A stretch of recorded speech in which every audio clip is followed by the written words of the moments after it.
പ്രഭാകരനില്ലേ ഇവിടെ? ഇല്ല, ഇപ്പൊ പുറത്തേക്ക് ഇറങ്ങി. ആ, എന്റെ ഭാര്യ പറഞ്ഞു ഇവൾക്ക് നന്നായിട്ട് വെക്കാനും വിളമ്പാനും ഒക്കെ അറിയാന്ന്. നല്ല വിശപ്പുണ്ട്, വല്ലതും കഴിക്കാനുണ്ടാ? ഉണ്ട്, പുട്ടും പയറും തരട്ടെ? ആ, ചെറുപ്പത്തിലെ ഭക്ഷണം എന്ന് പറഞ്ഞ ആർത്തിയാ, എത്ര കഴിച്ചാലും മതിയാവില്ല. പിന്നെ കൂടിയും തുടങ്ങിയപ്പോ പറയും വേണ്ട. ഇപ്പൊ തന്നെ വീട്ടിൽ നിന്ന് 5-6 ദോശ കഴിച്ചതാ. അത് എവിടേക്കാ പോണേന്ന് എനിക്കറിയില്ല. മോളെ, ഞാൻ ഇനി ഇവിടെ തന്നെ നിങ്ങളുടെ കൂടെ കഴിയാൻ പോവാ. എന്താ? അന്ന് എന്റെ കാശില്ലായിരുന്നു. വേണ്ട മോളെ, ഇന്നലെയും ഇന്ന് ഇതുവരെയും ഞാൻ കഴിച്ചിട്ടില്ല. കഴിക്കാതെ നിക്കാൻ പറ്റുമെന്ന് ഞാനൊന്ന് നോക്കട്ടെ. കണ്ടവന്റെ മുമ്പിലൊക്കെ കുടിക്കാൻ വേണ്ടി കൈ നീട്ടിയിട്ടുണ്ട്. അതൊരു നാണക്കേടാണെന്ന് അപ്പൊ ഞാൻ ഓർത്തില്ല. എനിക്ക് വേണ്ട.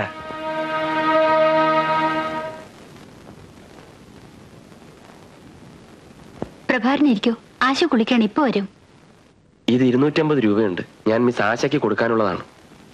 എനിക്ക് അവരെ കാണണമെന്ന് നിർബന്ധമില്ല, പക്ഷേ ഈ പണം മടക്കി കൊടുക്കണമെന്ന് നിർബന്ധമുണ്ട്. നിൽക്കൂ, ഇവിടെ വരെ വന്നിട്ട് ആശയെ കാണാതെ പോകുന്നത് എന്തായാലും ശരിയല്ല. അങ്ങനെ ഒരു ബന്ധമല്ല ആശയ്ക്ക് നിങ്ങളോടുള്ളത്. എന്ത് ബന്ധം? എന്നെ സസ്പെൻഡ് ചെയ്യിപ്പിച്ച അവരല്ലേ? ആ ധാരണ ശരിയല്ല. കണ്ടുമുട്ടിയ നിമിഷം മുതൽ ആശ പ്രഭാരനെ ഇഷ്ടപ്പെട്ടിരുന്നു. ഇന്ദുവിനെ പ്രഭാരം കണ്ടുമുട്ടിയില്ലായിരുന്നെങ്കിൽ ഒരുപക്ഷെ ഇന്ന് ആ സ്ഥാനത്ത്. സ്റ്റെല്ല, നീ സംസാരിച്ചു നിന്നതല്ലാതെ പ്രഭാകരന് ഒരു ചായ വേണോന്ന് പോലും ചോദിച്ചില്ല അല്ലേ?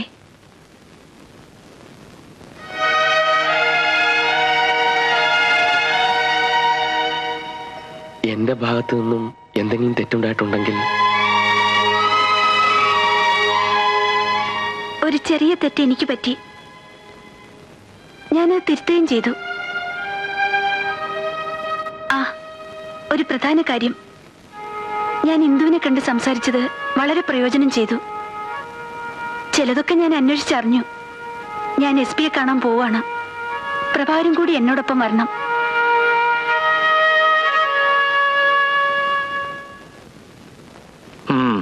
ഈ ബേബിച്ച മുതലാളിയെ കുറിച്ച് ഞാനും കേട്ടിട്ടുണ്ട്.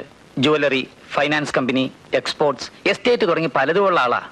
പിന്നെ ഹൈ ലെവൽ ഇൻഫ്ലുവൻസും ഉണ്ട്. സോളിഡ് എവിഡൻസ് ഇല്ലാതെ ഒരു ആക്ഷനും എടുക്കാൻ പറ്റില്ല. തെളിവുകൾ ഉണ്ടാക്കാൻ സാർ. തെക്കേപ്പാട്ട് ജുവലറിയിൽ മോഷണം നടത്തിയത് വാസുവല്ല, ഈ ബേബിച്ച മുതലാളിയുടെ ആളാണ്. തെക്കേപ്പാട്ട് ജുവലറി മോഷണ കേസ് വാസുവിനെ പിടിച്ചത് ഈ നിൽക്കുന്ന പ്രഭാകരൻ തന്നെയല്ലേ? അത് ആള് മാറിപ്പോയതാണ് സാർ. അപ്പോ അത് ആരാണെന്നറിയാതെ നിങ്ങളുടെ പേരിലുള്ള സസ്പെൻഷൻ പോലും എനിക്ക് പിൻവലിക്കാൻ പറ്റില്ല.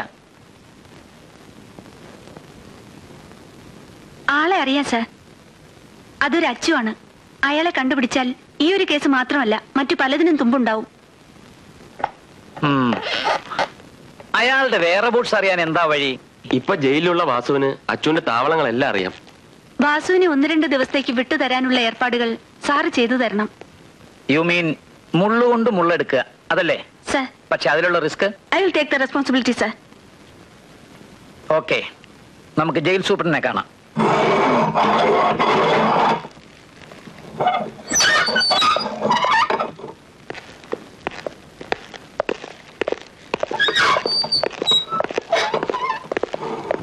അച്ഛൻ്റെ ഒരു താവളം നാരായണന്റെ വീടാ.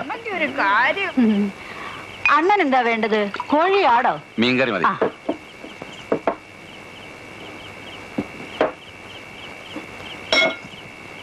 അല്ല, ഇതാര് വാസുവോ? എവിടെയായിരുന്നു ഇത്രയും നാളും? ഞങ്ങളെയൊക്കെ ഒന്ന് മറന്നു അല്ലേ? നീങ്ങ വന്നേ, ഞാൻ അവളെ നടത്ത് കാണട്ടെ.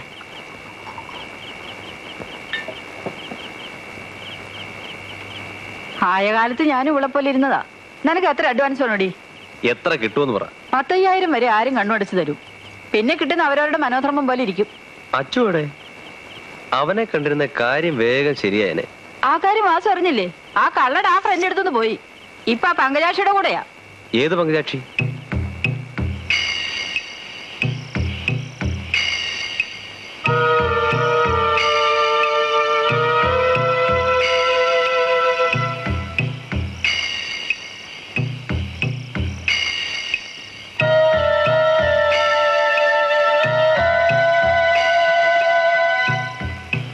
പങ്കജാക്ഷി, എടി പങ്കജാക്ഷി. എന്താ? എന്റെ അച്ചോണ്ണനെ വിളിച്ച്. ഏതച്ചോണ്ണൻ? എന്റെ അച്ചോണ്ണൻ. നീ കൈവശം കൊടുത്ത് പിടിച്ചു വെച്ചിരിക്കല്ലേ? അത് നിന്റെ തൊടില് ചാരായത്തിലല്ലേ നീ ജപിച്ചു കൊടുത്തത്. അത് ഛർദ്ദിപ്പിക്കാൻ ഞാൻ പെട്ടപാട് എനിക്കറിയാം. എന്റെ കഞ്ഞി പാത്തായിട്ടിട്ട് അപരാധം പറയുന്നു. എന്നാലും നിന്റെ അച്ഛനെ കൊണ്ട് ഞാൻ ഇവിടേക്ക് പോകും. അച്ഛനാ കാണട്ടെ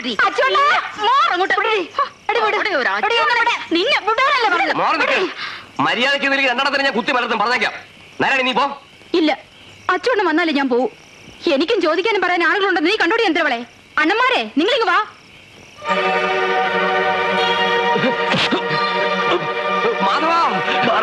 കുട്ടി ഭാസ്കര ഓടിവാ.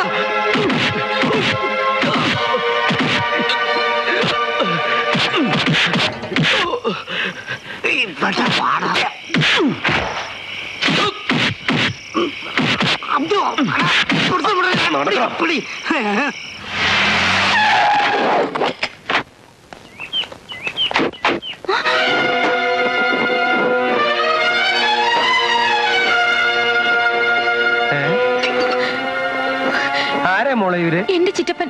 ഈ മനുഷ്യനെ ഞങ്ങൾ വഴിയാധാരാക്കിയത്. ഒളിച്ച താമസ കണ്ടുപിടിക്കണമെന്ന് വിചാരിച്ചു. മധുരയുടെ സുവാസം കൊണ്ടുപോകാം. വിടണോ അവളെ? വീട്ടിൽ കയറി വന്ന് അക്രമം കാണിക്കുന്നു. താനാരാ ചോദിക്കാൻ? എന്റെ ഭാര്യയെ ബാലെ കൊണ്ടുപോകാനാണ് വന്നിരിക്കുന്നത്. ആരായാലും ഇവർക്ക് ഇഷ്ടമില്ലാതെ ഇവിടെ നിന്ന് പിടിച്ചിറക്കിക്കൊണ്ടുപോകാൻ ഞാൻ സമ്മതിക്കില്ല. ഇവൾ എന്റെ മോളാ. കള്ളും ചാരായം കുടിച്ച് ഒരുപാട് ദ്രോഹങ്ങൾ ഞാൻ എന്റെ കുടുംബത്തിന് ചെയ്തിട്ടുണ്ട്. അതിന് പ്രാശ്ചിത്തായിട്ട് ഒരു നല്ല കാര്യങ്ങൾ എനിക്ക് ചെയ്യണം. ഈ കുഞ്ഞിനെ ഞാൻ വിട്ടുതരില്ല. തടി കയറാനായിട്ട് മാറിക്കൂ. ഭീഷണിപ്പെടുത്തുന്നു. കൊല്ലങ്ങൾ പോലീസുകാരനായിരുന്നവനാടാ ഞാൻ. കിളവനാണെങ്കിലും ഇപ്പോഴും ആ രക്തം തന്നെയാടാ എന്റെ ശരീരത്തില്. അക്രമം എവിടെ കണ്ടാലും ഞാൻ എതിർക്കും. അതുപോലെ നിന്നെപ്പോലുള്ള ഗുണ്ടകളെ.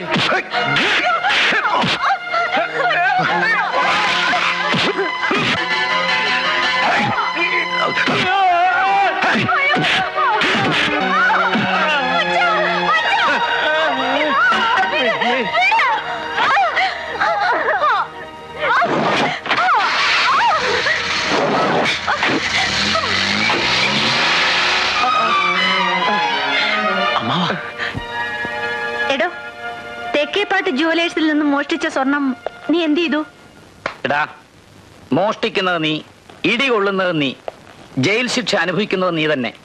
പക്ഷെ നിന്നെ കൊണ്ട് ചെയ്യിക്കുന്നത് മറ്റാരുവാ? അതാരാ? പറയടോ. ബേബിച്ച മുതലാളി. അത് ശരി. അയാൾ ഈ സ്വർണമൊക്കെ എന്താ ചെയ്യുന്നത്? ഉരുക്കി വേറെ ഉരുപ്പടി ഉണ്ടാക്കി അവരുടെ കടയിൽ കൊണ്ടുവച്ച് വിൽക്കും.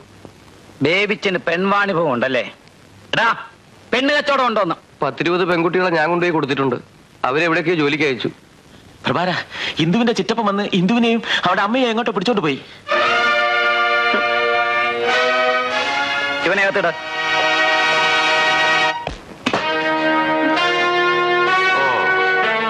ഒരു പാവം പോലീസുകാരനെ രക്ഷകനായിട്ട് കിട്ടിയപ്പോ എല്ലാം നേടിയെന്ന് കരുതിയോ അമ്മയും മോളും? എന്റെ മോക്ക് നിങ്ങളുടെ ജോലിയും വേണ്ട, പണവും വേണ്ട. പക്ഷെ എനിക്ക് നിന്റെ മോളെ വേണമല്ലോ. തങ്കപ്പാ, ഓ, ഈ തള്ള ഇവിടെ ആവശ്യമുണ്ടോ? ഇല്ല മുതലാളി.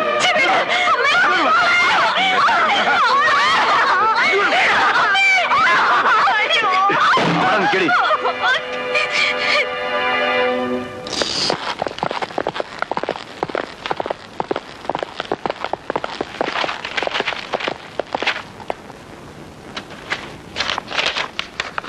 അക്കൗണ്ട് ബുക്സ്, മേജർ ഫയൽസ് ഒന്ന് പരിശോധിക്കണം. എന്നെ കളിപ്പിച്ചുകൊണ്ട് ഇവിടുന്ന് കടന്നു കളഞ്ഞ നിന്നെ വെറുതെ വിടരുതെന്ന് എന്റെ വാശിയായിരുന്നു. ഏതായാലും ഇനി എനിക്ക് നിന്നെ വേണ്ട. ഈ പിള്ളേർ എന്റെ പാർട്ട്നേഴ്സിന്റെ മക്കളാ. കുറെ ദൂരെ നിന്ന് വന്നതാ. അവരെ ഒന്ന് പരിചയപ്പെട്, നിനക്ക് പ്രയോജനം ഉണ്ടായി. ആ എസ് ഐ നമ്മുടെ ഫൈനാൻസ് കമ്പനി റെയ്ഡ് നടത്തുന്നെന്ന്. മന്ത്രിസഭയിലുള്ള നമ്മുടെ പയ്യൻ എനിക്ക് നേരത്തെ സൂചന തന്നിരുന്നു. എല്ലായിടത്തും കയറുന്ന കൂട്ടത്തിൽ നമ്മുടെ ചിട്ടി കമ്പനിയിൽ ഒന്ന് കയറുമെന്ന്. പത്രക്കാരുടെ വായടയ്ക്കാന് ഇവിടേക്ക് വരാൻ സാധ്യതയുണ്ടെന്ന്. എങ്കിൽ തൽക്കാലം നമുക്ക് ഇവിടുന്ന് മാറി നിൽക്കാം. മാറി.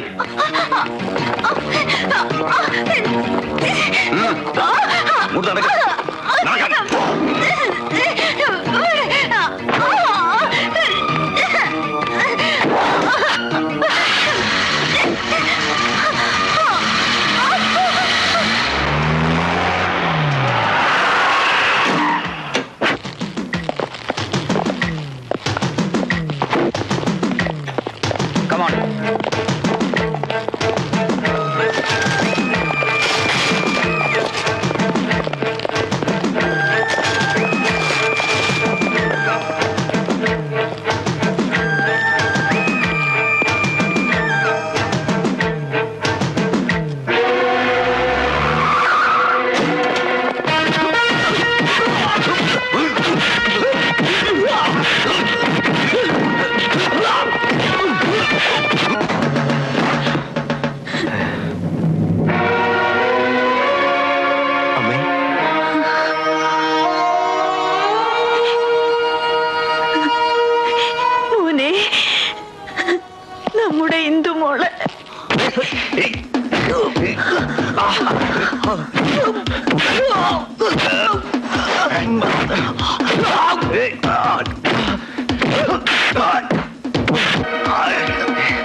ഇന്ദുവിടെ ബേബിച്ചന്റെ എസ്റ്റേറ്റ് ബംഗ്ലാവിൽ.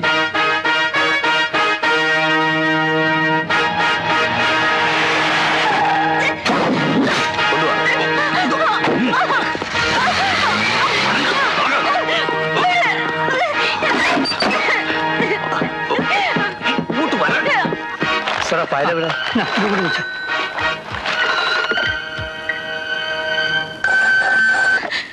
ഹലോ,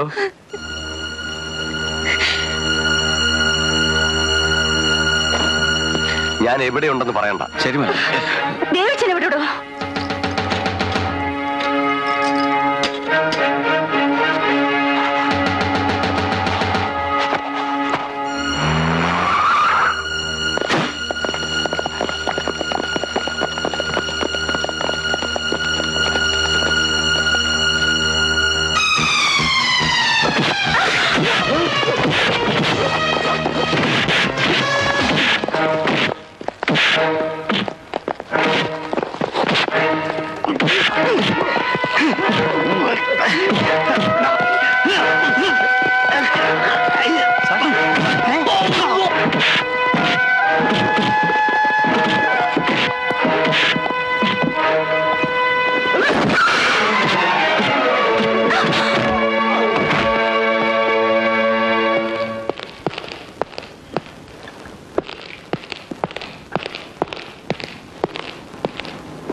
ആശാ നായർ, ഈ ബേബിച്ചനെ അങ്ങനെ തോൽപ്പിക്കാമെന്ന് കരുതിയോ നീ?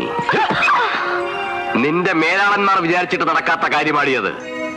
എന്റെ ഒരു ഫൈനാൻസ് സ്ഥാപനമോ ജുവലറിയോ റെയ്ഡ് ചെയ്തെന്ന് വെച്ച് തളരുന്നവനല്ല ഈ ബേബിച്ചൻ. ഒരു ഇൻസ്പെക്ടറുടെ വേഷം കിട്ടിയപ്പോഴേക്കും നീ അങ്ങ് സ്വയം മറന്നു. ഈ വേഷം അഴിച്ചാൽ നീയും വെറൊരു പെണ്ണാണ്. മാത്രമല്ല, നിന്നെപ്പോലൊരു സുന്ദരിക്ക് ചേർന്നല്ല ഈ പരുക്കൻ വേഷം.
Well done, Asha. I am really proud of you.